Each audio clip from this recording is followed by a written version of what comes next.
بسم اللہ الرحمن الرحیم۔ السلام علیکم ناظرین، حضرت علی رضی اللہ تعالی عنہ کی ذات گرامی بہت سے کمال خوبیوں کی جامع ہے کہ آپ شیر خدا بھی ہیں اور داماد مصطفیٰ بھی ہیں، حیدر قرار بھی ہیں اور صاحب ذوالفقار بھی ہیں، حضرت فاطمہ الزہرا رضی اللہ تعالی عنہا کے شوہر نامدار بھی ہیں اور حسنین کریمین کے والد بزرگوار بھی ہیں، صاحب سخاوت بھی اور صاحب شجاعت بھی، عبادت اور ریاضت والے بھی اور فصاحت و بلاغت والے بھی، علم والے بھی اور حلم والے بھی، فاتح خیبر بھی اور میدان خطابت کے شاہ سوار بھی۔ غرض یہ کہ آپ بہت سے کمال خوبیوں کے جامع ہیں۔ ناظرین، آج کی ویڈیو میں آپ کو حضرت علی رضی اللہ تعالی عنہ کی شخصیت اور آپ رضی اللہ تعالی عنہ کی سیرت سے چند درخشاں پہلو آپ کی خدمت میں پیش کریں گے۔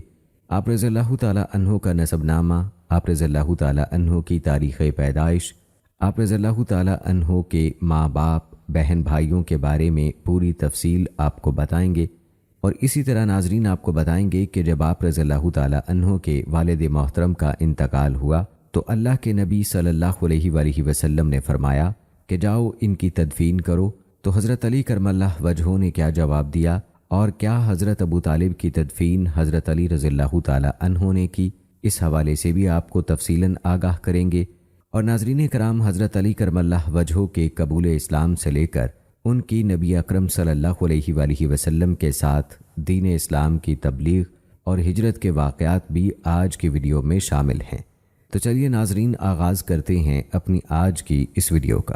سب سے پہلے ذکر کرتے ہیں حضرت علی رضی اللہ تعالی عنہ کے نسب نامے کی۔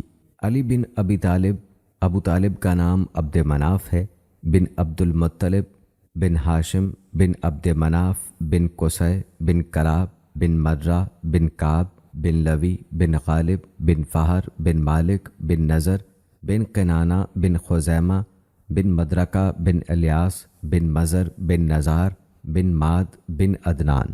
علی بن ابی طالب رضی اللہ تعالی عنہ رسول اللہ صلی اللہ علیہ وآلہ وسلم کے چچا زاد بھائی ہیں۔ نسب میں ان کے جد اول عبد المطلب بن ہاشم کے ساتھ جا ملتے ہیں۔ ان کے والد ابو طالب نبی اکرم صلی اللہ علیہ وآلہ وسلم کے والد ماجد حضرت عبداللہ کے حقیقی بھائی ہیں۔ ولادت کے وقت حضرت علی رضی اللہ تعالی عنہ کا نام اسد تھا۔ یہ نام ان کی والدہ نے اپنے والد اسد بن ہاشم کے نام پر رکھا تھا۔ اس کی دلیل غزوہ خیبر کے موقع پر ان کے رجزیہ شعر میں ملتی ہے۔ انہوں نے فرمایا، میری ماں نے میرا نام حیدر رکھا ہے، جنگل کے اس شیر کی مانند جو خوفناک منظر کا حامل ہو۔ ان کی ولادت کے وقت حضرت ابو طالب موجود نہیں تھے۔ جب وہ آئے تو انہیں یہ نام اچھا نہیں لگا، انہوں نے ان کا نام علی رکھ دیا۔ ناظرین کرام، جہاں تک ذکر ہے حضرت علی بن ابی طالب رضی اللہ تعالی عنہ کی کنیت کا، تو حضرت علی رضی اللہ تعالی عنہ کے بڑے بیٹے حسن رضی اللہ تعالی عنہ کی نسبت سے ان کی کنیت ابو الحسن ہے۔ حضرت حسن رضی اللہ تعالی عنہ کی والدہ فاطمہ بنت رسول صلی اللہ علیہ وآلہ وسلم ہیں۔ حضرت علی رضی اللہ تعالی عنہ کی کنیت ابو تراب بھی بیان کی جاتی ہے، جو نبی اکرم صلی اللہ علیہ وآلہ وسلم نے مرحمت فرمائی تھی۔ جب انہیں اس کنیت سے پکارا جاتا تو بہت خوش ہوتے تھے۔ اس کا سبب یہ بنا کہ ایک دن رسول اللہ صلی اللہ علیہ وآلہ وسلم حضرت فاطمہ رضی اللہ تعالی عنہ کے گھر تشریف لائے۔ حضرت علی کرم اللہ وجہہ کو گھر نہ پایا، پوچھا، تمہارے چچا کے بیٹے کہاں ہیں؟ وہ فرمانے لگیں، میرے اور ان کے درمیان کچھ چھن ہوئی تھی، ناراض ہو کر چلے گئے ہیں۔ انہوں نے گھر میں قیلولہ بھی نہیں کیا۔ رسول اللہ صلی اللہ علیہ وآلہ وسلم نے ایک شخص سے فرمایا، دیکھو وہ کہاں ہیں؟ اس نے واپس آ کر بتایا، اللہ کے رسول، وہ مسجد میں سو رہے ہیں۔ رسول اللہ صلی اللہ علیہ وآلہ وسلم تشریف لائے، دیکھا کہ حضرت علی رضی اللہ تعالی عنہ لیٹے ہوئے ہیں، اوڑھنے والی چادر ایک جانب سے گری ہوئی ہے اور جسم پر مٹی لگی ہوئی ہے۔ رسول اللہ صلی اللہ علیہ وآلہ وسلم نے ان کے جسم سے مٹی پونچھتے ہوئے فرمایا، اٹھو اٹھو اے ابو تراب۔ صحیح بخاری کی ایک روایت میں ہے کہ نبی اکرم صلی اللہ علیہ وآلہ وسلم ہی نے ان کی یہ کنیت رکھی تھی۔ حضرت علی رضی اللہ تعالی عنہ کی دیگر کنیتوں میں ابو الحسن کے علاوہ ابو الحسین، ابو القاسم الہاشمی اور ابو السبتین بھی شامل ہیں۔ آپ رضی اللہ تعالی عنہ کا لقب امیر المومنین ہے اور آپ چوتھے خلیفہ راشد ہیں۔ حضرت علی رضی اللہ تعالی عنہ کی تاریخ پیدائش کے تعین میں متعدد اور مختلف روایات ملتی ہیں۔ حسن بصری رحمۃ اللہ علیہ کا کہنا ہے کہ حضرت علی رضی اللہ تعالیٰ عنہ کی ولادت بعثت سے 15 یا 16 سال پہلے ہوئی۔ ابن اسحاق کا قول ہے کہ ان کی ولادت بعثت سے 10 سال پہلے ہوئی۔ حافظ ابن حجر رحمۃ اللہ علیہ نے انہی کی رائے کو ترجیح دی ہے۔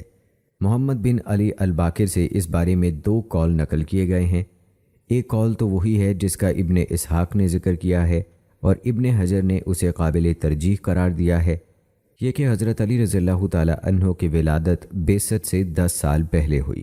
دوسرے قول کے مطابق ان کی ولادت باسعادت بعثت سے 5 سال پہلے ہوئی، تاہم میرا میلان ابن اسحاق اور ابن حجر رحمہ اللہ کی رائے کی طرف ہے، لہذا مبنی برق تحقیق بات بعثت سے 10 سال پہلے ہی کی ہے۔ اخبار مکہ کے مؤلف علامہ فاقہی کا کہنا ہے کہ علی رضی اللہ تعالیٰ عنہ بنو ہاشم میں سے تھے، وہ کعبہ کے اندر پیدا ہونے والی پہلی شخصیت ہیں۔ امام حاکم کے بقول یہ روایات تواتر سے ملتی ہیں کہ حضرت علی رضی اللہ تعالیٰ عنہ کی پیدائش کعبہ کے اندر ہوئی۔ تمام عرب نے قریش کے حسب نسب کی رفت، قیادت کی اہلیت، زبان کی فصاحت، کریمانہ اخلاق اور بہادری و جواں مردی کے اوصاف تسلیم کیے ہیں جن میں کسی بحث و اختلاف کی گنجائش نہیں۔ وہ ابراہیم خلیل اللہ علیہ السلام کی شریعت کے بڑے حصے پر کاربند اور باہمی الفت و محبت کی زندگی بسر کر رہے تھے۔ وہ ان بدوؤں کی طرح نہیں تھے جنہیں نہ دین نے باوقار بنایا، نہ وہ آداب زندگی سے مزین ہوئے۔ قریش اپنی اولاد سے محبت کرتے تھے، بیت اللہ کا حج کرتے تھے، مناسک حج قائم کرتے تھے، اپنے مردوں کو کفن پہناتے تھے، حالت جنابت میں غسل کرتے تھے، پروہتوں اور ظالم سرداروں سے بیزار تھے، مجوسیت سے دور تھے، غیرت کے باعث بیٹی، نواسی، ہمشیرہ اور بھانجی سے نکاح سے پرہیز کرتے تھے۔ قرآن نازل ہوا تو اس نے ان کے اس اچھے کردار اور عمدہ آداب کو صحیح قرار دیا۔ وہ حق مہر اور گواہوں کی بنیاد پر شادی کرتے تھے اور طلاقیں دیا کرتے تھے۔ ان کے ہاں شرف و اعزاز کی بات یہ تھی کہ وہ کسی بھی قبیلے سے رشتہ ازدواج اختیار کرنے سے پہلے یہ شرط لگاتے تھے کہ وہ اپنے دین پر پختہ کار ہو۔ ان کے لیے یہی بڑا شرف و اعزاز تھا کہ ان کی بات کو تسلیم کر لیا جائے۔ دوستو، رہے بنو ہاشم تو وہ قریش میں ربط و تعلق کی بنیاد تھے۔ جب ہم تاریخ و سیرت کی کتابوں میں ان کے واقعات اور اقوال پڑھتے ہیں تو معلوم ہوتا ہے کہ وہ کریمانہ انسانی جذبات و احساسات والے تھے، ہر چیز میں اعتدال پر قائم رہتے تھے، عقل و بصیرت میں دوسروں سے برتر اور ایمانی قوت کے مالک تھے۔ اللہ تعالیٰ کی نظر میں اس گھرانے کا بڑا مقام تھا۔ وہ ظلم سے نفرت کرتے تھے اور حق کی مخالفت سے بہت دور تھے، بڑے عالی ہمت تھے، ضعیف و مظلوم پر شفقت و مہربانی کرتے تھے، سخاوت اور شجاعت کے پتلے تھے۔ رسول اللہ صلی اللہ علیہ وآلہ وسلم کے اجداد کی سیرت بڑی فضیلت والی تھی۔ ان کے محاسن اعلیٰ اخلاق کی طرف دعوت دیتے تھے۔ انہوں نے زمانہ فطرت یعنی حضرت عیسیٰ علیہ السلام اور نبی کریم صلی اللہ علیہ وآلہ وسلم کے درمیانی وقفے میں زندگی بسر کی، اس لیے ان کے عقائد و عبادات اس دور کے مروجہ عقیدوں سے مختلف نہیں تھے۔ معاشرے میں بنو ہاشم کے اس مقام و منزلت کی وجہ قربانی، ایثار اور انسانیت کی خدمت کی درخشاں صفات تھیں۔ دوستو، رسول اکرم صلی اللہ علیہ وآلہ وسلم اور حضرت علی رضی اللہ تعالیٰ عنہ کے دادا جناب عبد المطلب اپنے چچا مطلب کے بعد حاجیوں کو پانی پلانے اور مہمان نوازی کی نگرانی پر مامور ہوئے۔ آپ نے ان دونوں امور کی ذمہ داری نہایت خوش اسلوبی سے انجام دی۔ آپ نے اپنے آباء و اجداد کی راہ پر چلتے ہوئے اپنی قوم کو بھی برقرار رکھنے کی ذمہ داری سنبھالی۔ اپنی قوم کی طرف سے آپ کو جو شرف و اعزاز ملا، آپ کے آباء میں سے کوئی اس مقام پر نہ پہنچ سکا۔ ان کی قوم نے ان سے گہری محبت کا رویہ اختیار کیا، جسے ان کی شان بہت بلند ہو گئی۔ عبد المطلب قریش کے ممتاز سردار ضرور تھے، مگر وہ کوئی امیر آدمی نہیں تھے۔ وہ قصی کی طرح مکہ کے ہمہ مقتدر سردار بھی نہیں تھے۔ مکہ میں بہت سے ایسے لوگ تھے جو مال و دولت اور طاقت میں ان سے بڑھ کر تھے، لیکن معزز وہی قرار پائے کیونکہ پانی پلانے، حاجیوں کی مہمان نوازی اور زمزم کے کنویں کی نگرانی انہی کے حصے میں آئی۔ ان کا یہ اعزاز بیت اللہ کی نسبت سے وابستہ تھا۔ آپ کے دادا عبد المطلب کا ایمان اس وقت روشن صورت اختیار کر گیا جب انہوں نے کہا کہ دنیا کے بت قدوں میں یہ پہلا گھر ہے جو اللہ تعالیٰ کی نظر میں عظیم مرتبے کا حامل ہے اور میں اس کا حامی اور محافظ ہوں۔ حضرت عبد المطلب اور یمن میں نجاشی کے گورنر ابرہہ کے درمیان ہونے والی گفتگو سے بھی قریش کے اس سردار کی اعلیٰ نفسیات اور مضبوط شخصیت کا اندازہ ہوتا ہے۔ جب ابرہہ مکہ پر چڑھ دوڑا اور بیت اللہ کی توہین ہی نہیں بلکہ اس کی حیثیت ہی ختم کرنے کا ناپاک ارادہ کر لیا، ساتھ ہی اس نے عبد المطلب کے 200 اونٹ پکڑ لیے۔ وہ ابرہہ سے ملنے گئے، اس نے ان کی تعظیم کی، اپنے تخت سے نیچے اترا، انہیں اپنے ساتھ بٹھایا اور ان سے ان کا مسئلہ دریافت کیا۔ انہوں نے کہا میرا مسئلہ صرف یہ ہے کہ مجھے میرے 200 اونٹ لوٹا دیے جائیں۔ جب انہوں نے یہ کہا تو ابرہہ نے ان اونٹوں سے کسی دلچسپی کا اظہار نہیں کیا اور انہیں واپس کرنے کی حامی بھر لی۔ اس بات کو معمولی سمجھتے ہوئے اس نے کہا آپ مجھ سے ان 200 اونٹوں کی بات کر رہے ہیں، مگر آپ کو اس گھر کی کوئی فکر نہیں ہے جس پر آپ کے اور آپ کے آباء و اجداد کے دین کی بنیاد ہے۔ میں اسے ڈھانے آیا ہوں، کیا اس کے بارے میں آپ مجھ سے کوئی بات نہیں کریں گے؟ جناب عبد المطلب نے فرمایا میں تو بس اپنے اونٹوں کا مالک ہوں، جب اس گھر کا مالک خود ہی اس کی حفاظت فرمائے گا۔ ابرہہ نے کہا وہ مجھے نہیں روک سکتا۔ انہوں نے جواب دیا تم جانو اور تمہارا کام۔ وہی ہوا جو جناب عبد المطلب نے کہا تھا۔ مالک حقیقی نے اپنے گھر کی حفاظت کی اور ابرہہ اور اس کا لشکر ناکام و نامراد ہوا۔ جناب عبد المطلب اپنی اولاد کو ظلم اور سرکشی سے باز رہنے کا حکم دیتے تھے، انہیں مکارم اخلاق کی تلقین فرماتے تھے، انہیں خسیس اور گھٹیا کاموں سے روکتے۔ 80 سال سے زیادہ عمر پا کر وہ وفات پا گئے۔ اس وقت رسول اللہ صلی اللہ علیہ وآلہ وسلم 8 سال کے تھے۔ اس کا مطلب یہ ہے کہ ان کی وفات سن 578 عیسوی میں ہوئی۔ کہا جاتا ہے کہ ان کی وفات پر فضا سوگوار ہو گئی، مکے کے بازار اور میلے بہت دن تک بند رہے۔ جناب ابو طالب بے مال و زر تھے، اپنے بھتیجے سے ٹوٹ کر محبت کرتے تھے، کہیں بھی ان کے آنے جانے میں ان کے ساتھ ہی رہتے تھے۔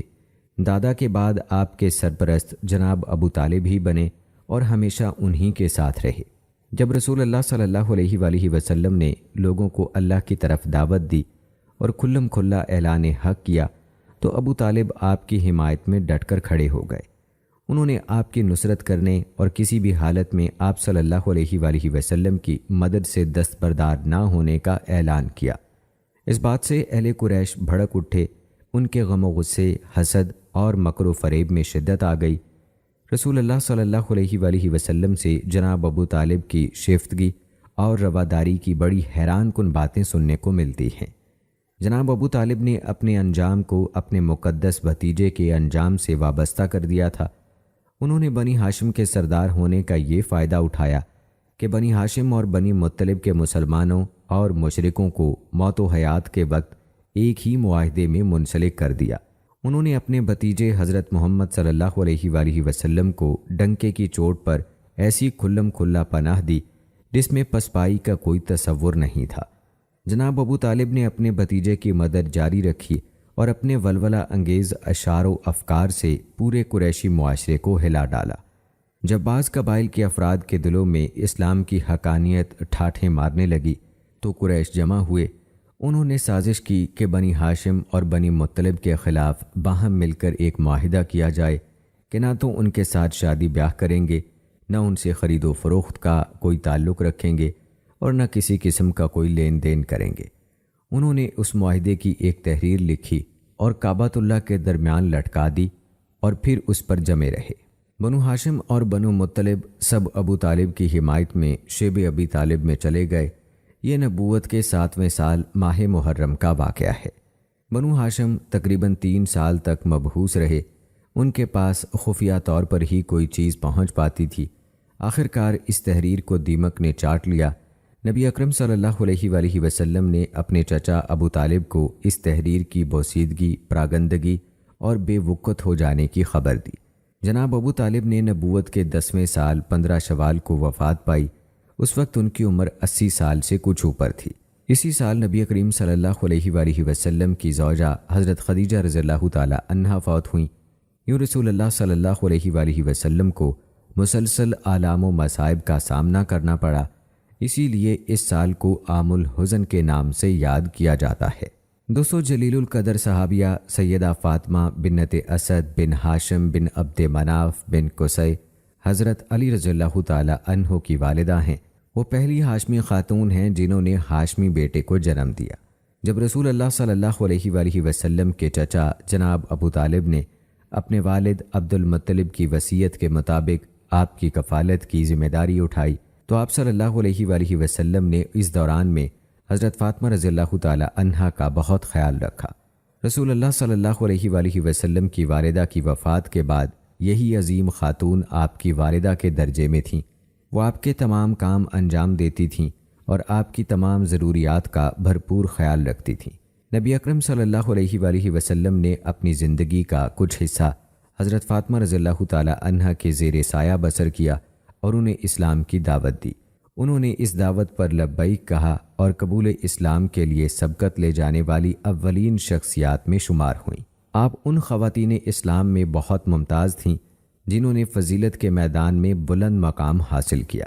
آپ نے سیدہ فاطمہ الزہرا رضی اللہ تعالی عنہا کے معاملے میں بھی نہایت شفقت و مہربانی کی اعلیٰ مثال قائم کی اور ان کے عزت مآب والد حضرت محمد صلی اللہ علیہ وآلہ وسلم کے ساتھ بے مثال حسن سلوک کا برتاؤ کیا۔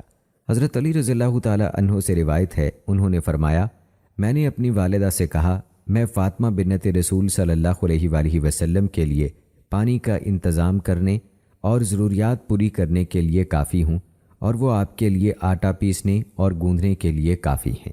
حضرت فاطمہ بنت اسد رضی اللہ تعالی عنہا کے نبی اکرم صلی اللہ علیہ وآلہ وسلم کے ساتھ تعلق خاطر نے ان کی شخصیت میں حفظ حدیث اور روایت حدیث کے امتیازی اعزاز کا اضافہ کر دیا۔ انہوں نے آپ صلی اللہ علیہ وآلہ وسلم سے ایک مجموعہ حدیث روایت کیا ہے۔ رسول اللہ صلی اللہ علیہ وآلہ وسلم کی نظر میں آپ کا درجہ بہت اونچا تھا۔ آپ صلی اللہ علیہ وآلہ وسلم انہیں خاص طور پر تحائف پیش فرماتے تھے۔ امام ابن ماجہ رحمۃ اللہ علیہ نے اپنی کتاب ابن ماجہ میں حضرت علی رضی اللہ تعالی عنہ سے روایت کی ہے کہ رسول اللہ صلی اللہ علیہ وآلہ وسلم کو ایک حلہ یعنی چادروں کا جوڑا ہدیے کے طور پر پیش کیا گیا جس کا تانا بانا ریشم سے بنا ہوا تھا۔ نبی کریم صلی اللہ علیہ وآلہ وسلم نے وہ حلہ میرے پاس بھیج دیا۔ میں نے حاضر خدمت ہو کر عرض کیا، اے اللہ کے رسول، میں اسے کیا کروں؟ کیا میں اسے پہن سکتا ہوں؟ آپ نے فرمایا، نہیں، اس سے فاطماؤں کے لیے اوڑھنیاں بنا دو۔ حضرت علی رضی اللہ تعالی عنہ کہتے ہیں کہ رسول اللہ صلی اللہ علیہ وآلہ وسلم نے عمدہ ریشم بطور ہدیہ مجھے بھجوایا اور فرمایا، میں نے اسے کاٹ کر 4 حصے کر لیے، ایک اوڑھنی فاطمہ بنت رسول صلی اللہ علیہ وآلہ وسلم کو، ایک اپنی والدہ فاطمہ بنت اسد کو اور ایک فاطمہ بنت حمزہ رضی اللہ تعالی عنہا کو دے دی۔ راوی کا کہنا ہے کہ انہوں نے چوتھی خاتون کا ذکر نہیں کیا۔ دوستو، یہ تھا تذکرہ حضرت علی رضی اللہ تعالی عنہ کے والد اور ان کی والدہ محترمہ کے حوالے سے۔ آئیے اب ذکر کرتے ہیں حضرت علی رضی اللہ تعالی عنہ کے بھائیوں کے حوالے سے۔ جناب ابو طالب کے 4 بیٹے تھے، ان کے نام طالب، عقیل، جعفر اور علی رضی اللہ تعالی عنہ ہیں۔ ان کے علاوہ 2 بیٹیاں ام ہانی اور جمانہ تھیں۔ یہ سب اولادیں حضرت فاطمہ بنت اسد رضی اللہ تعالی عنہا سے تھیں۔ ان میں سے ہر بھائی کے درمیان 10 سال کا فرق تھا۔ طالب عقیل سے 10 سال بڑے تھے اور جعفر رضی اللہ تعالی عنہ حضرت علی رضی اللہ تعالی عنہ سے 10 سال بڑے تھے۔ آئیے ان سب صحابہ کی آپ کو تفصیل بھی بتاتے ہیں۔ سب سے پہلے بتاتے ہیں طالب بن ابی طالب کے بارے میں۔ غزوہ بدر کے بعد طالب شرک کی حالت میں فوت ہو گئے۔ کہا جاتا ہے کہ وہ کہیں چلے گئے اور پھر واپس نہیں آئے، بعد میں ان کا کوئی پتہ ہی نہیں چل سکا۔ وہ رسول اللہ صلی اللہ علیہ وآلہ وسلم سے بڑی محبت کرتے تھے۔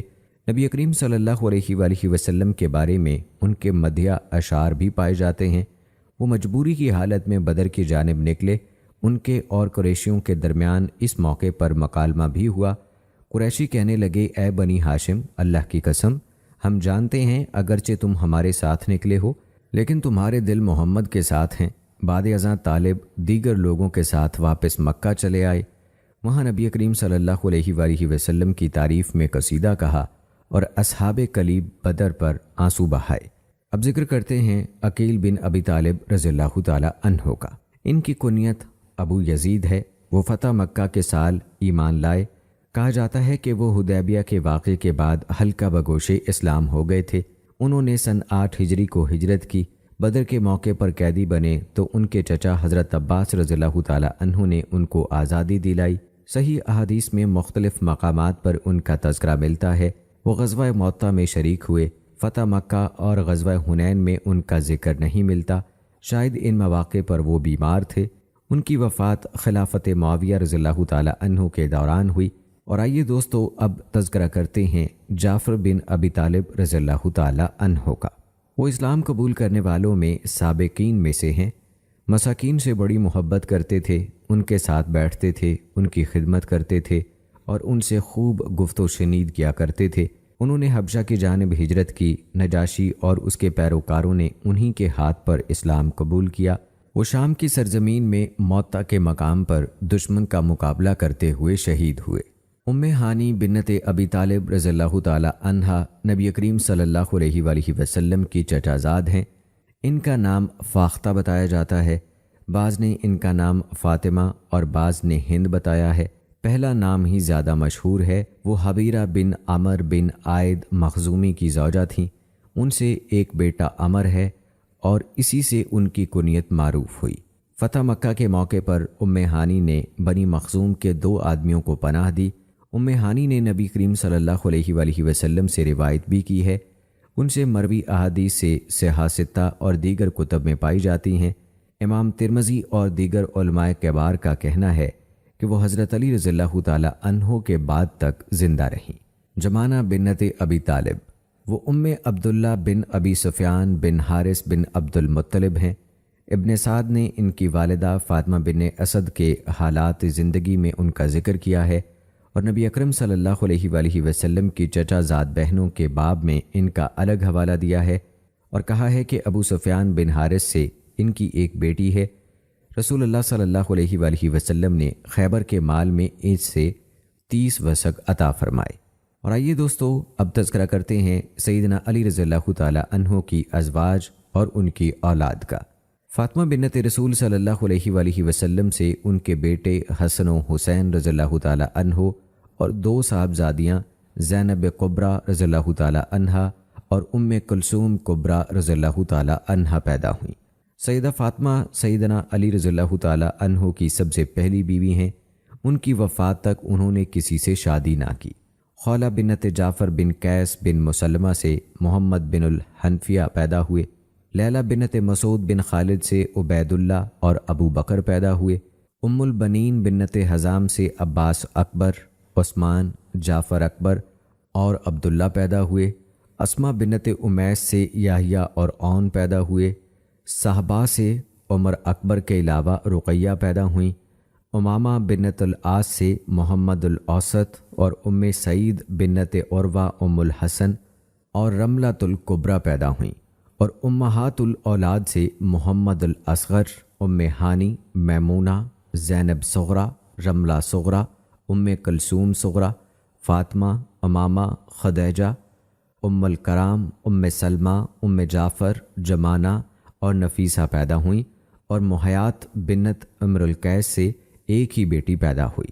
ابن سعد کہتے ہیں اس تمام اولاد کے علاوہ حضرت علی رضی اللہ تعالی عنہ کی اولاد کے حوالے سے اور کوئی صحیح بات ثابت نہیں ہے۔ ان کی سلبی اولاد میں سے 14 بیٹے اور 19 بیٹیاں ہیں۔ بعض نے 17 بیٹیاں کہا ہے۔ ان کے اولاد میں سے 5 صاحبزادوں سے نسل آگے چلی۔ ان کے اسماء گرامی یہ ہیں: الحسن، الحسین، محمد بن حنفیہ، العباس بن الکلابیہ اور عمر بن تغلبیہ۔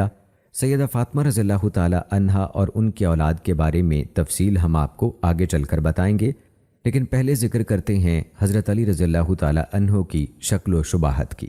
ابن عبد البر کہتے ہیں حضرت علی رضی اللہ تعالی عنہ میانہ قد تھے، آنکھوں کی سیاہی انتہائی سیاہ اور سفیدی انتہائی سفید تھی، 14ویں کے چاند کی طرح خوبصورت تھے، پیٹ بڑا تھا، کندھے چوڑے تھے، ہتھیلیاں مضبوط لیکن نرم و نازک تھیں، ان کی گردن چاندی کی سراہی جیسی تھی، سر پر بال صرف پچھلی جانب تھے، داڑھی مبارک بڑی تھی، کندھے اوپر کو نکلے ہوئے، بازو کلائی سے الگ واضح نہ تھے، گویا ایک دوسرے سے پیوستہ تھے۔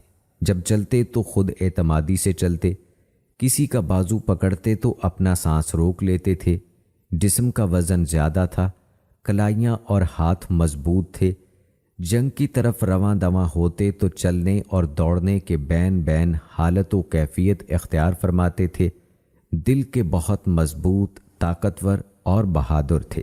اور آئیے دوستو اب تذکرہ کرتے ہیں حضرت علی رضی اللہ تعالی عنہ کے قبول اسلام سے ہجرت تک کا۔ حضرت علی رضی اللہ تعالی عنہ پر اللہ تعالیٰ کا یہ بہت بڑا کرم اور احسان ہوا کہ اللہ نے ان کے ساتھ خیر و بھلائی کا ارادہ کر لیا تھا۔ قریش پر مشکل اوقات آتے رہے، ابو طالب عیالدار تھے۔ رسول اللہ صلی اللہ علیہ وآلہ وسلم نے اپنے متمول چچا عباس رضی اللہ تعالی عنہ سے کہا، اے عباس، آپ کے بھائی ابو طالب کثیر العیال ہیں، آپ کو معاشی مشکلات کا اندازہ بھی ہے، آؤ چلیں ان کے عیال کا کچھ بوجھ کم کریں، ایک بچہ میں لے لیتا ہوں، ایک آپ لے لیں، ہم ان کی کفالت کریں گے۔ حضرت عباس رضی اللہ تعالی عنہ نے حامی بھر لی۔ دونوں جناب ابو طالب کے پاس آئے اور اپنی رائے پیش کی۔ انہوں نے کہا، عقیل کو میرے لیے چھوڑ دو، باقی جیسے مناسب سمجھو کر لو۔ رسول اللہ صلی اللہ علیہ وآلہ وسلم نے علی رضی اللہ تعالی عنہ کو اپنے دامن سے چمٹا لیا اور حضرت عباس رضی اللہ تعالی عنہ نے جعفر کو لے لیا۔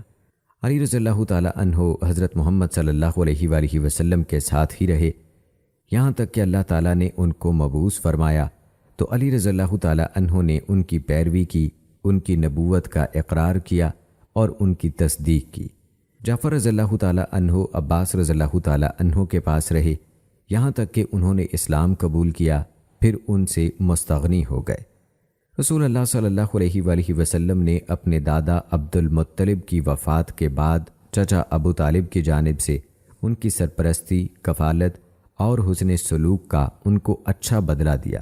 یہ بات حضرت علی رضی اللہ تعالی عنہ کے لیے اللہ تعالیٰ کی جانب سے بہت بڑی نعمت اور احسان عظیم بن گئی۔ ان کے مربی اور ادب سکھانے والے حضرت محمد صلی اللہ علیہ وآلہ وسلم وہ شخصیت تھے جن کو اللہ تعالیٰ نے ادب سکھایا، ان کی حفاظت کی اور ان کا خاص خیال رکھا۔ حضرت محمد صلی اللہ علیہ وآلہ وسلم کے اخلاق و اوصاف سراپا قرآن تھے۔ یہ قرآنی اخلاق حضرت علی رضی اللہ تعالی عنہ پر منعکس ہوئے۔ حضرت علی رضی اللہ تعالی عنہ کی فضیلت کے لیے یہی مبارک بات کافی ہے کہ انہوں نے نبی اکرم صلی اللہ علیہ وآلہ وسلم کے زیر سایہ اسلام کے گھر میں پرورش پائی اور زندگی کے ابتدائی دور ہی میں اسرار اسلام سے واقف ہو گئے۔ یہ اس وقت ہوا جب اسلام کی دعوت نے ابھی تک خانہ نبوت سے باہر قدم نہیں نکالا تھا۔ اسلام کو ایسے آوان و انصار کی تلاش تھی جو اس کا ہاتھ مضبوط کریں اور اسے لوگوں کی دنیا میں لے چلیں تاکہ وہ انہیں اندھیروں سے نکال کر روشنی کی طرف لے آئے۔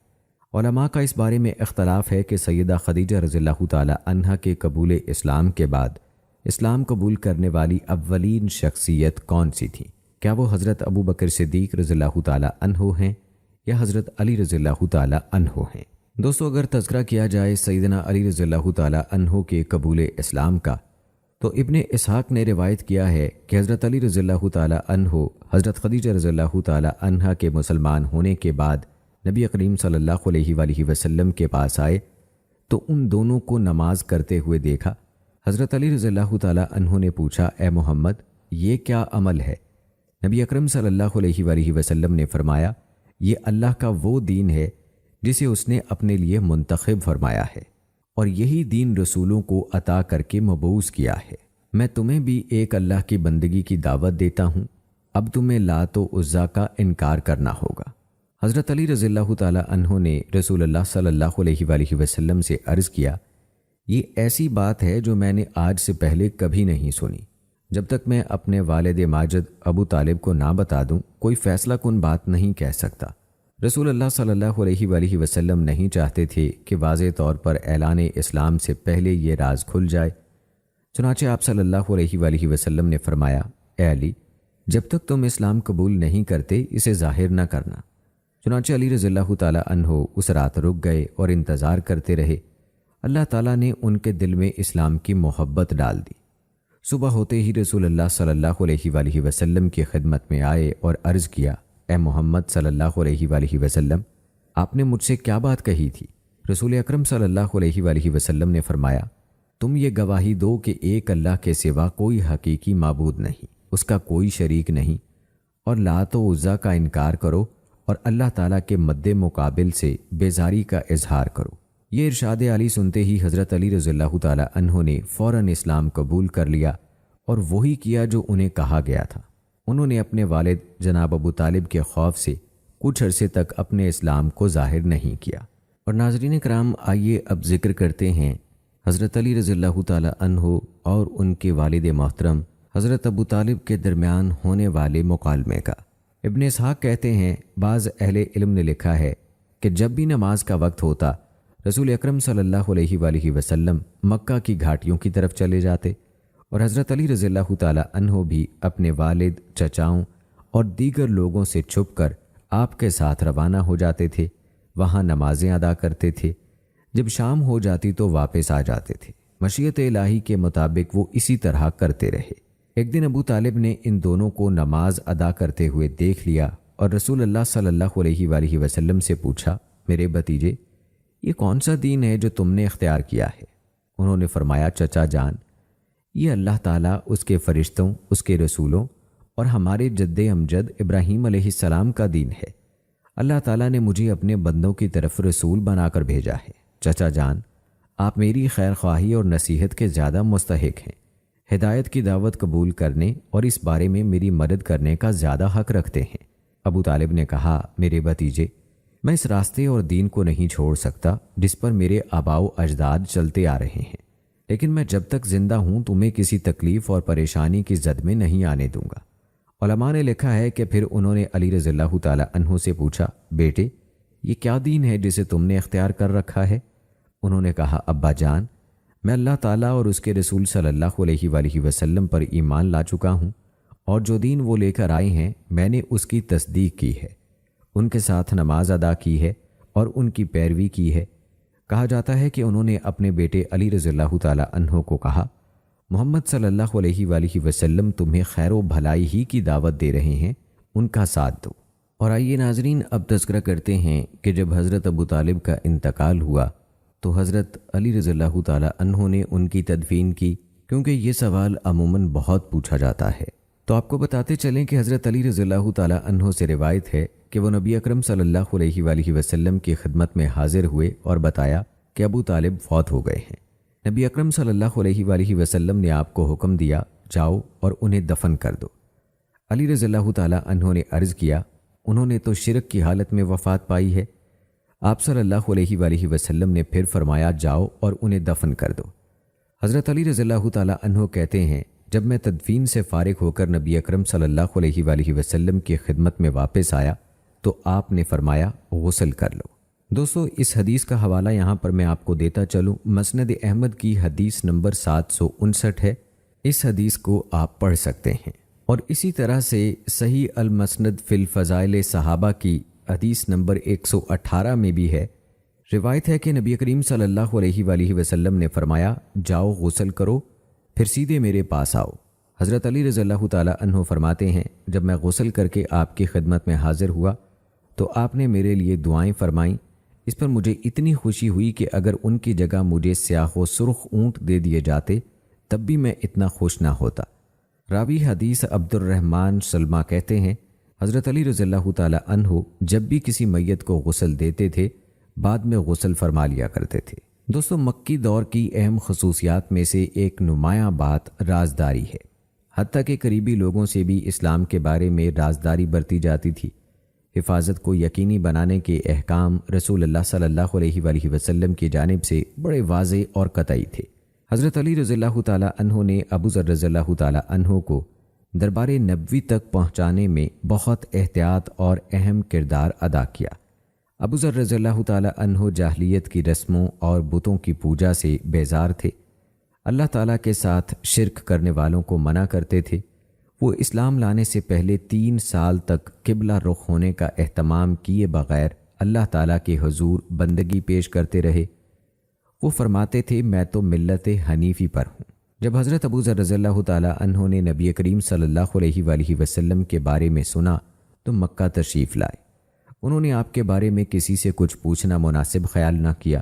رات ہو گئی، آرام کی خاطر لیٹ گئے۔ حضرت علی رضی اللہ تعالی عنہ نے انہیں دیکھا اور پہچان لیا کہ وہ اجنبی ہیں۔ وہ انہیں ساتھ لیے گئے اور مہمان نوازی فرمائی، ان سے کسی بارے میں بھی کچھ نہ پوچھا۔ صبح ہو گئی، ابو ذر رضی اللہ تعالی عنہ مسجد حرام کی طرف روانہ ہو گئے۔ شام تک وہیں رہے۔ حضرت علی رضی اللہ تعالیٰ عنہ نے انہیں دیکھا تو دوسری رات بھی ان کی مہمان نوازی کی، تیسری رات بھی یہی ماجرا گزرا۔ اب انہوں نے ان سے مکہ میں آمد کا سبب پوچھا۔ جب حضرت ابو ذر رضی اللہ تعالیٰ عنہ کو پورا اعتماد ہو گیا تو انہوں نے بتایا کہ میں رسول اللہ صلی اللہ علیہ وآلہ وسلم سے ملاقات کرنے کا آرزومند ہوں۔ حضرت علی رضی اللہ تعالیٰ عنہ نے ان کو بتایا کہ وہ اللہ تعالیٰ کے برحق رسول ہیں، جب صبح ہو تو میرے پیچھے پیچھے چلے آنا، اگر مجھے کہیں خطرہ محسوس ہوا تو میں رک جاؤں گا، پیشاب کے بہانے ٹھہروں گا، اگر میں چلتا رہا تو بدستور میرے پیچھے پیچھے چلے آنا۔ بالآخر وہ رسول اللہ صلی اللہ علیہ وآلہ وسلم کی خدمت میں پہنچ گئے، ان سے ملاقات کی، بڑی توجہ سے آپ کی باتیں سنی اور فوراً اسلام قبول کر لیا۔ نبی اکرم صلی اللہ علیہ وآلہ وسلم نے انہیں فرمایا، اپنی قوم کے لوگوں کے پاس چلے جاؤ، انہیں میری باتیں بتاؤ، یہاں تک کہ میرا آئندہ حکم آپ تک پہنچے۔ ابو ذر رضی اللہ تعالیٰ عنہ نے کہا، اس اللہ کی قسم جس کے قبضہ قدرت میں میری جان ہے، میں مشرکین مکہ کو ببانگ دہل آپ کے ارشادات بتاؤں گا۔ آپ وہاں سے نکلے، مسجد حرام میں آئے اور بلند آواز سے کہا، اشہد ان لا الہ الا اللہ وان محمد الرسول اللہ۔ یہ سن کر لوگ بھڑک اٹھے اور انہیں زمین پر گرا دیا۔ اسی دوران حضرت عباس رضی اللہ تعالیٰ عنہ آ گئے۔ انہوں نے لوگوں کو قبیلہ غفار کے انتقام اور تجارتی قافلوں کے لیے ان کی طرف سے رکاوٹ ڈالنے کے انجام سے ڈرایا، کیونکہ شام کی طرف آنے جانے والے تجارتی قافلے قبیلہ غفار کی بستیوں سے ہو کر جاتے تھے۔ اس طرح حضرت عباس رضی اللہ تعالیٰ عنہ نے اہل مکہ سے ان کی جان بچائی۔ ابو ذر رضی اللہ تعالیٰ عنہ نے مکہ آنے سے پہلے اپنے بھائی کو بھیجا تھا تاکہ وہ نبی کریم صلی اللہ علیہ وآلہ وسلم کے بارے میں معلومات حاصل کریں، ان کی باتیں سنیں اور واپسی پر انہیں مطلع کریں۔ ان کے بھائی مکہ گئے، وہاں کے احوال معلوم کیے، پھر واپس آئے۔ حضرت ابو ذر رضی اللہ تعالیٰ عنہ کو ساری تفصیل بتائی۔ انہوں نے کہا، میں نے حضرت محمد صلی اللہ علیہ وآلہ وسلم کو دیکھا، وہ اچھے اخلاق کا حکم دیتے ہیں، ان کی گفتگو کو شاعری نہیں کہا جا سکتا۔ یہ سن کر حضرت ابو ذر رضی اللہ تعالیٰ عنہ نے فرمایا، تمہاری بات سے میرا مقصد پورا نہیں ہوتا، مجھے پوری تسلی نہیں ہوئی، اب میں بذات خود رسول اللہ صلی اللہ علیہ وآلہ وسلم کی خدمت میں جاؤں گا۔ ان کے بھائی نے کہا، اہل مکہ سے محتاط رہنا، وہ رسول اللہ صلی اللہ علیہ وآلہ وسلم سے بغض و عناد رکھتے ہیں۔ دوستو، ابو ذر رضی اللہ تعالیٰ عنہ کو معلوم تھا کہ قریش ہر اس شخص کو ناپسند جانتے ہیں جو رسول اللہ صلی اللہ علیہ وآلہ وسلم سے ملنے آتا ہے، لہٰذا انہوں نے انتظار اور تحمل کی راہ اختیار کی۔ یہ بات احتیاط اور حفاظتی نقطہ نگاہ سے ان کے شعور کی عکاس ہے۔ اگر وہ مکہ آتے ہی رسول اللہ صلی اللہ علیہ وآلہ وسلم کے بارے میں پوچھ گچھ کرتے تو قریش کو معلوم ہو جاتا کہ یہ حضرت محمد صلی اللہ علیہ وآلہ وسلم سے متاثر ہو کر آئے ہیں، اس لیے وہ ان کو اذیت دیتے اور مکے سے بھگا دیتے، یوں وہ اپنا اصل مقصد حاصل کرنے میں ناکام رہتے، جس کی خاطر انہوں نے طویل سفر کی مشقت اور مشکلات برداشت کی تھیں، اور یہ سارا طریقہ کار ان کا نبی اکرم صلی اللہ علیہ وآلہ وسلم سے ملنے کا تھا۔ تو دوستو، جب حضرت علی رضی اللہ تعالیٰ عنہ نے حضرت ابو ذر رضی اللہ تعالیٰ عنہ سے ان کے بارے میں مکہ آنے کی وجہ پوچھی تو 3 دن کی مہمان نوازی کے باوجود نہ وہ بے تکلف ہوئے، نہ انہوں نے احتیاط کا دامن چھوڑا، انہیں کچھ نہیں بتایا۔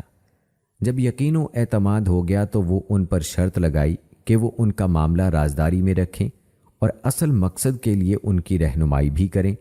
یہ انتہائی احتیاط کا پہلو ہے۔ محتاط رہنے کے باعث حضرت ابو ذر رضی اللہ تعالیٰ عنہ اپنے مقصد میں کامیاب ہوئے اور اسلام کی دولت سے مالا مال ہو گئے۔ حضرت علی رضی اللہ تعالیٰ عنہ اور حضرت ابو ذر رضی اللہ تعالیٰ عنہ کے درمیان ایک مخصوص اشارے یا معین حرکت پر اتفاق کرنا، گویا کہ وہ اپنا جوتا ٹھیک کر رہے ہیں یا پیشاب کے لیے بیٹھے ہیں، مبادہ کوئی ان دونوں کی نگرانی کر رہا ہو یا گھات لگائے بیٹھا ہو، مطلوبہ مقام یعنی دار ارقم کی طرف نقل و حرکت کی یہ ایک حکمت عملی تھی۔ مزید برآں حضرت ابو ذر رضی اللہ تعالیٰ عنہ حضرت علی رضی اللہ تعالیٰ عنہ سے کچھ فاصلے پر چل رہے تھے۔ اس صورت کو بھی احتیاط اور ایسی متوقع خطرے سے بچنے کی کوشش کہا جا سکتا ہے جو شاید نقل و حرکت کے دوران پیش آ جائے۔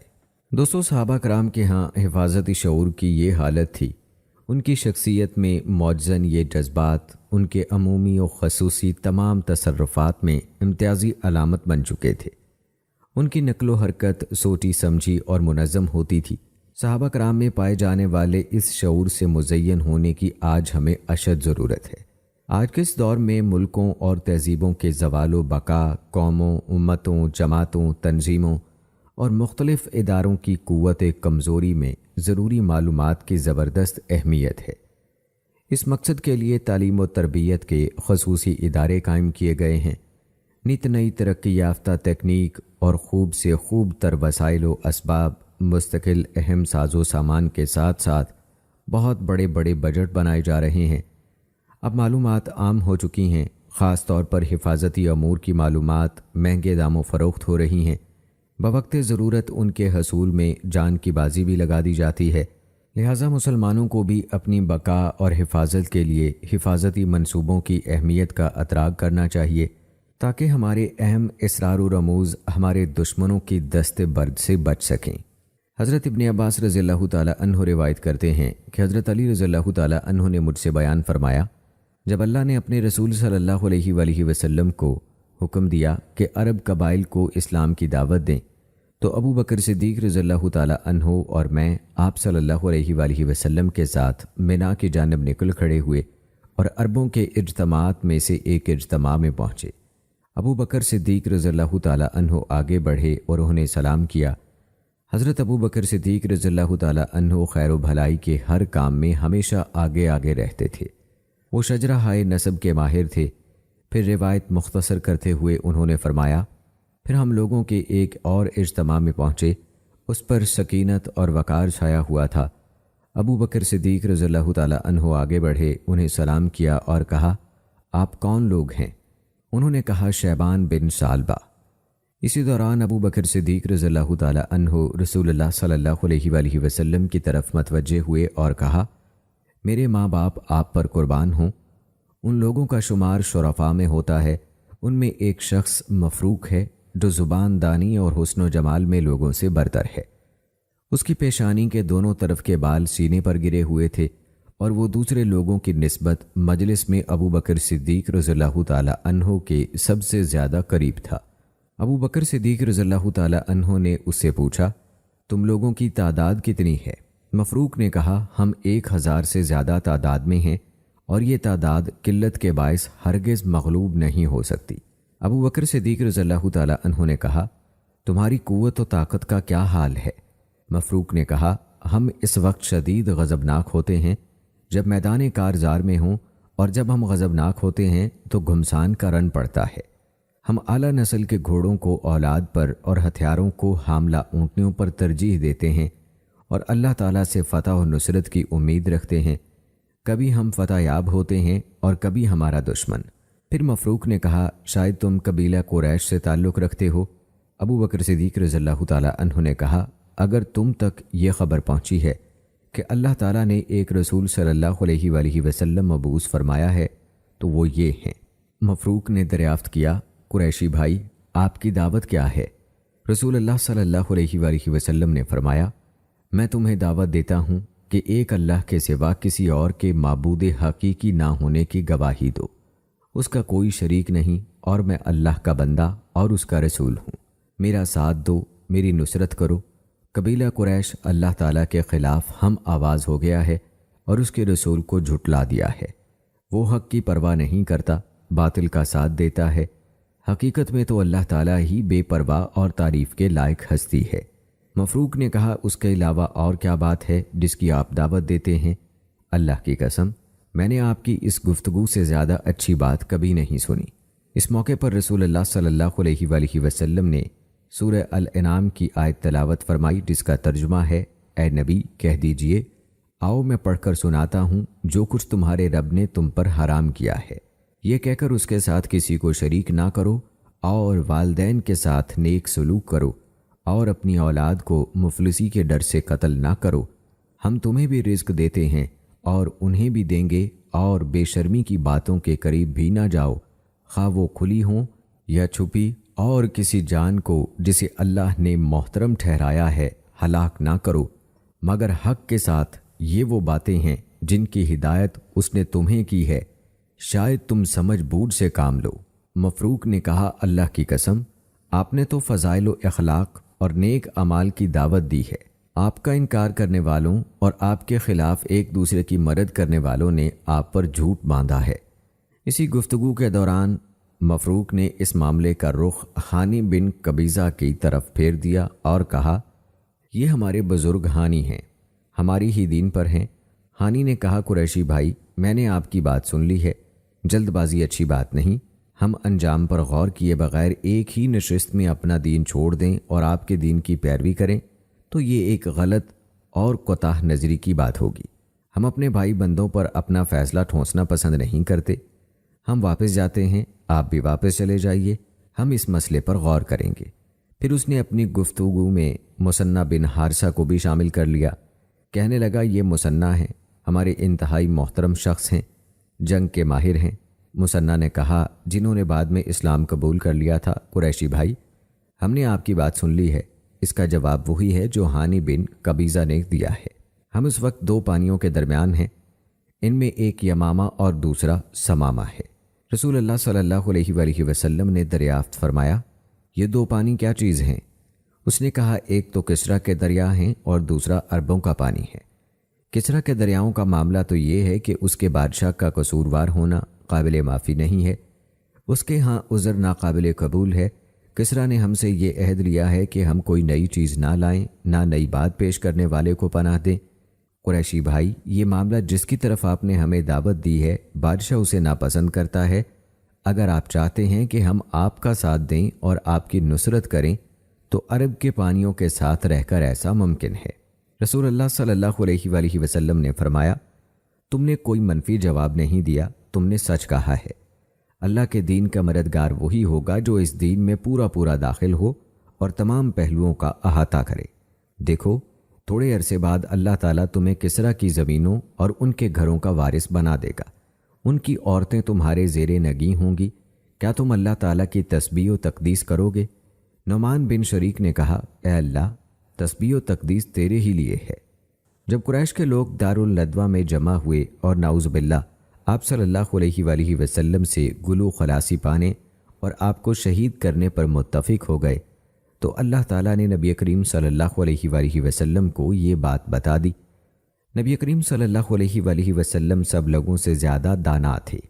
آپ نے فیصلہ کیا کہ آپ کے بستر پر کوئی ایسا شخص موجود رہے جسے ارادہ قتل سے آنے والے دیکھیں اور اس کے باہر نکلنے کا انتظار کریں۔ آپ نے اس رات حضرت علی رضی اللہ تعالیٰ عنہ کو اپنے بستر پر سونے کا حکم دیا۔ بھلا کون رسول اللہ صلی اللہ علیہ وآلہ وسلم کے بستر پر سونے کی ہمت کر سکتا تھا جبکہ دشمنوں نے آپ کے گھر کا گھیراؤ کر لیا تھا اور آپ کو شہید کرنے کے لیے گھات لگائے بیٹھے تھے؟ کون ان کے گھر میں رہ سکتا تھا جبکہ دشمن آپ کے بستر میں حضرت علی رضی اللہ تعالیٰ عنہ اور رسول اللہ صلی اللہ علیہ وآلہ وسلم کے مابین کوئی امتیاز بھی نہیں کر پائے تھے؟ یہ کام وہی انجام دے سکتا تھا جو اللہ تعالیٰ کے فضل سے انتہائی بہادر ہو۔ نبی کریم صلی اللہ علیہ وآلہ وسلم نے انہیں حکم دیا کہ وہ کچھ روز مکہ میں قیام کریں تاکہ آپ دشمنوں کی امانتوں کو بغیر کسی کمی کے پوری طرح ادا کر سکیں اور ان وصیتوں کو پورا کر سکیں۔ یہ عدل و انصاف اور ادائے امانت کا ایسا واقعہ ہے جس کی کوئی مثال نہیں ملتی۔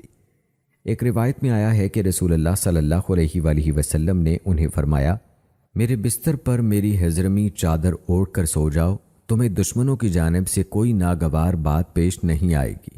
موسیٰ بن عقبہ کی ابن شہاب سے روایت ہے، انہوں نے کہا، حضرت علی رضی اللہ تعالیٰ عنہ رسول اللہ صلی اللہ علیہ وآلہ وسلم کے بستر پر سو گئے۔ قریشی باہمی اختلاف کرتے اور سازشوں کا جال بنتے رہے کہ ان میں سے کون بستر والے پر حملہ آور ہو اور انہیں باندھ کر لے آئے۔ اسی دوران صبح ہو گئی تو انہوں نے دیکھا کہ وہ تو علی رضی اللہ تعالیٰ عنہ تھے۔ ان سے پوچھ گچھ کی، انہوں نے بتایا کہ انہیں کوئی علم نہیں۔ اس طرح وہ جان گئے کہ رسول اللہ صلی اللہ علیہ وآلہ وسلم چلے گئے ہیں۔ حضرت ابن عباس رضی اللہ تعالیٰ عنہ سے روایت ہے کہ حضرت علی رضی اللہ تعالیٰ عنہ نے اس رات اپنے آپ کو اللہ تعالیٰ کے ہاتھ بیچ دیا تھا۔ انہوں نے نبی اکرم صلی اللہ علیہ وآلہ وسلم کا لباس پہنا اور ان کی جگہ سو گئے۔ حضرت علی رضی اللہ تعالیٰ عنہ اور دیگر صحابہ کرام جن کے پیش نظر صرف اللہ تعالیٰ ہی کی خوشنودی اور دار آخرت تھی کہ نسبت یہ ارشاد بانی نازل ہوا، اور انسانوں میں سے کوئی ایسا بھی ہے جو رضائے الہی کی طلب میں اپنی جان کھپا دیتا ہے اور ایسے بندوں پر اللہ بہت مہربان ہے۔ دوستو، ہجرت کے حوالے سے رسول اللہ صلی اللہ علیہ وآلہ وسلم نے جو منصوبہ بندی کی، اس کا تقاضا تھا کہ ان کی جگہ گھر میں کوئی آدمی ہو تاکہ محاصرہ کرنے والوں کی نگاہیں گھر کے اندر نقل و حرکت محسوس کرتی رہیں اور کچھ وقت کے لیے انہیں رسول اللہ صلی اللہ علیہ وآلہ وسلم کے چلے جانے کا پتہ نہ چل سکے، تاکہ وہ اور ان کے رفیق سفر ابو بکر صدیق رضی اللہ تعالی عنہ خطرے کی حدود سے آگے نکل جائیں۔ نبی اکرم صلی اللہ علیہ وآلہ وسلم کے حکم پر حضرت علی رضی اللہ تعالی عنہ کا لبیک کہنا ایک ایسے سچے فدائی کی مثال ہے جو دعوت اسلام کے لیے نہایت مخلص ہے۔ انہوں نے اپنے قائد کی زندگی کی حفاظت کے لیے قربانی دی، کیونکہ قائد کی سلامتی میں دعوت دین کی سلامتی تھی اور ان کا شہید ہونا دعوت کی پسپائی ہوتی۔ ہجرت کی رات حضرت علی رضی اللہ تعالی عنہ کا رسول اللہ صلی اللہ علیہ وآلہ وسلم کے بستر پر رات بسر کرنا ایک بہت بڑی قربانی تھی، کیونکہ اس بات کا زبردست امکان تھا کہ قریشیوں کے نوجوانوں کی تلواریں حضرت علی رضی اللہ تعالی عنہ کے سر پر چمکتیں اور ان کا کام تمام کر دیتیں، لیکن حضرت علی رضی اللہ تعالی عنہ نے اس خطرے کی ذرا برابر بھی پرواہ نہیں کی۔ ان کی آرزو صرف یہ تھی کہ دعوت دین کے قائد حضرت محمد صلی اللہ علیہ وآلہ وسلم سلامت رہیں۔ قریش مکہ کی رسول اللہ صلی اللہ علیہ وآلہ وسلم کے ساتھ جنگ، پھر ان کے لیے قتل کے منصوبے تیار کرنے کے باوجود انہی کے پاس امانتیں رکھوانا واضح طور پر ان کے عجیب و غریب تضاد پر دلالت کرتا ہے۔ جب وہ انہیں جھٹلا رہے تھے اور آپ کے ساحر اور مجنون ہونے کا واویلا کر رہے تھے، انہیں اپنے ارد گرد کوئی ایک شخص بھی ایسا نہ ملا جو صدق و امانت میں محمد الرسول اللہ صلی اللہ علیہ وآلہ وسلم سے بہتر ہو۔ وہ اپنا سامان زندگی اور وہ قیمتی مال جس کے ضائع ہونے کا ڈر ہوتا تھا انہی کے پاس رکھواتے تھے۔ اس سے صاف معلوم ہوتا ہے کہ ان کا کفر آپ صلی اللہ علیہ وآلہ وسلم کی سچائی میں شک کی وجہ سے نہیں تھا، بلکہ ان کے تکبر اور حق و صداقت کے مقابلے میں اپنی بڑائی اور سرداری کے چھن جانے کے خوف سے تھا۔ اس میں ان کی سرکشی بھی شامل تھی۔ رب کائنات نے سچ فرمایا ہے، اے نبی، ہمیں معلوم ہے یہ لوگ جو باتیں بناتے ہیں ان سے تمہیں رنج ہوتا ہے، لیکن یہ لوگ تمہیں نہیں جھٹلاتے بلکہ یہ ظالم دراصل اللہ کی آیات کا انکار کر رہے ہیں۔ رسول اللہ صلی اللہ علیہ وآلہ وسلم کی زندگی کو شدید خطرہ لاحق تھا۔ اس اضطرابی حالت میں ان کے لیے یہی لازم تھا کہ وہ اپنے تحفظ اور ہجرت کے عظیم پروگرام کی کامیابی ہی پر پوری توجہ مبذول فرماتے، لیکن اتنی نازک اور ہیجان انگیز حالت میں بھی انہوں نے ادائے امانت کا فریضہ فراموش نہیں کیا، جبکہ ایسی حالت میں انسان خود اپنے آپ ہی کو بھول جاتا ہے۔ یہ احساس فرض ایمانداری اور راست بازی کی ایسی منفرد نظیر ہے جس کی مثال نہیں ملتی۔ گویا رسول اللہ صلی اللہ علیہ وآلہ وسلم نے امانت میں خیانت کرنے سے انکار کر دیا، چاہے وہ امانت ایسے دشمن کی ہو جو ان کے قتل کی کارروائی پر تلا بیٹھا ہو۔ اس کی وجہ یہ تھی کہ امانت میں خیانت کرنا منافقین کی صفت ہے اور مومن تو اس سے اجتناب کرتے ہیں۔ اور آئیے دوستو، اب تذکرہ کرتے ہیں حضرت علی رضی اللہ تعالی عنہ کی ہجرت کا۔ صبح ہوئی، حضرت علی رضی اللہ تعالی عنہ اپنے بستر سے اٹھے، لوگوں نے انہیں پہچان لیا۔ انہیں یقین ہو گیا کہ رسول اللہ صلی اللہ علیہ وآلہ وسلم جان بچا کر چلے گئے ہیں۔ انہوں نے حضرت علی رضی اللہ تعالی عنہ سے پوچھا، تمہارے ساتھی کہاں ہیں؟ حضرت علی رضی اللہ تعالی عنہ نے جواب دیا، مجھے کیا معلوم، کیا میں ان پر نگران مقرر ہوا تھا؟ تم نے یہاں سے نکل جانے کو کہا، لہٰذا وہ چلے گئے ہوں گے۔ دشمنوں کو اس جرأت مندانہ جواب پر بڑی مایوسی ہوئی۔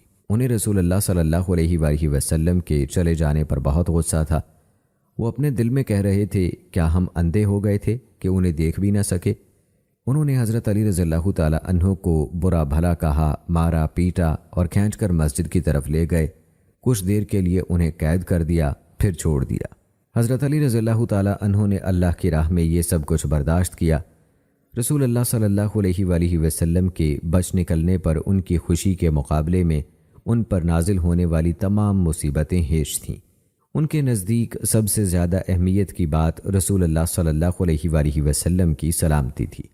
انہوں نے کسی قسم کی کمزوری نہیں دکھائی اور دشمن کو رسول اللہ صلی اللہ علیہ وآلہ وسلم کے بارے میں کچھ بتانے سے گریز کیا۔ وہ مکہ کی سڑکوں پر ان اہل امانت کو تلاش کرتے رہے جن کی خاطر رسول اللہ صلی اللہ علیہ وآلہ وسلم انہیں پیچھے چھوڑ گئے تھے۔ انہوں نے تمام امانتیں مالکوں کو واپس دے دیں۔ اس طرح حضرت علی رضی اللہ تعالی عنہ کے ذمے عائد ذمہ داریوں سے عہدہ برا ہو گئے۔ انہوں نے 3 راتیں مکہ میں بسر کرنے کے بعد جناب رسول اللہ صلی اللہ علیہ وآلہ وسلم سے جا ملنے کی تیاری کی۔ ہجرت کے دوران حضرت علی رضی اللہ تعالی عنہ دن کے وقت چھپ جاتے تھے، جب رات ہوتی تو چلتے رہتے تھے تاں کہ وہ مدینہ پہنچ گئے۔ اس دوران آپ کے پاؤں شدید زخمی ہو گئے۔ انہوں نے ہجرت کے سفر میں بہت سختیاں برداشت کیں۔ ان کے پاس سواری نہیں تھی، سخت گرمی تھی، دن کو سفر نہیں کرتے تھے، رات کو کرتے تھے۔ رات کے سفر میں انہیں شدید اندھیرے اور پریشان کن تنہائی کا سامنا تھا۔ غور کریں، انہوں نے یہ سارا سفر پیدل طے کیا، کوئی ہم سفر نہ تھا۔ اس طرح راستے کی سختیاں 2 چند ہو گئی تھیں۔ اس اعتبار سے دشوار گزار سفر اور تنہائی کی شدید تکالیف کا اندازہ کیا جا سکتا ہے۔ ان مصائب و آلام اور دشوار گزار گھاٹیوں کو آپ کے شعور نے آسان کر دیا، کیونکہ یہ سب مصائب اللہ تعالیٰ کی خوشنودی کی خاطر جھیلے جا رہے تھے، وہ بھی اس عزم و شوق کے ساتھ کہ آخر کار وہ رسول اللہ صلی اللہ علیہ وآلہ وسلم سے جا ملیں گے، ان کی مصابت نصیب ہوگی اور مدینے میں اطمینان سے زندگی بسر کریں گے۔ سفر جاری رہا۔ بالآخر وہ مدینہ کے قریب قبیلہ بنی اوف کے مساکن میں، جہاں رسول اللہ صلی اللہ علیہ وآلہ وسلم نے پڑاؤ کیا تھا، جا پہنچے۔ اس طرح حضرت علی رضی اللہ تعالی عنہ کی ہجرت کی قربانی، برداشت، صبر و استقامت، بہادری اور رسول اللہ صلی اللہ علیہ وآلہ وسلم پر فدا ہو جانے کے مبارک جذبے کی عکاس ہے۔ قباء میں قیام کے دوران سیدنا علی رضی اللہ تعالی عنہ نے ایک مسلمان عورت کو دیکھا۔ اس کا خاوند نہیں تھا۔ ایک آدمی نے آدھی رات کو اس عورت کے گھر کا دروازہ کھٹکھٹایا، وہ باہر نکل آئی۔ آدمی اسے کچھ چیزیں دیتا، وہ لے لیتی اور وہ دروازہ بند کر لیتی تھی۔ آئیے یہ واقعہ انہیں کی زبانی سنتے ہیں۔ میں نے اس کی ٹوہ لگائی۔ ایک دن اسے پوچھ ہی لیا، اے اللہ کی بندی، یہ کون شخص ہے جو ہر رات تمہارا دروازہ کھٹکھٹاتا ہے؟ تم باہر نکلتی ہو، وہ تمہیں کچھ دیتا ہے، معلوم نہیں وہ کیا دیتا ہے۔ تم مسلمان عورت ہو اور تمہارا شوہر بھی نہیں ہے۔ وہ کہنے لگی، یہ شخص سہل بن حنیف بن وہب ہے۔